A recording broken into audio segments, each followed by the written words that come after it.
পাত্তাই পেল না নেদারল্যান্ডসের কোমর ভেঙে ম্যাচ জিতল বাংলাদেশ। দর্শক, 3 ম্যাচ টি-20 সিরিজের প্রথম ম্যাচে আজ টসে জিতে প্রথমে বোলিং করার সিদ্ধান্ত নেয় লিটন দাস।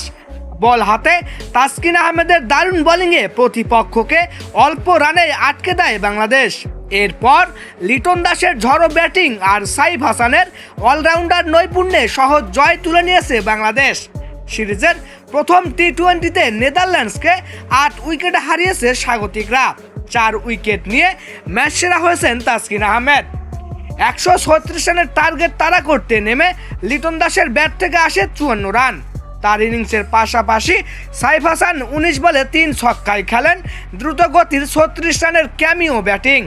ফলে 39 বল হাতে রেখেই লক্ষ্যে পৌঁছে যায় বাংলাদেশ। এতে 3 ম্যাচ সিরিজে 1-0-তে এগিয়ে গেল বাংলাদেশ। তো দর্শক, আজকের ম্যাচে বাংলাদেশি প্লেয়ারদের এমন দুর্দান্ত পারফরমেন্স কেমন লাগলো আপনাদের জানিয়ে দিন আপনার গুরুত্বপূর্ণ মতামত ভিডিওর কমেন্ট বক্সে। ধন্যবাদ।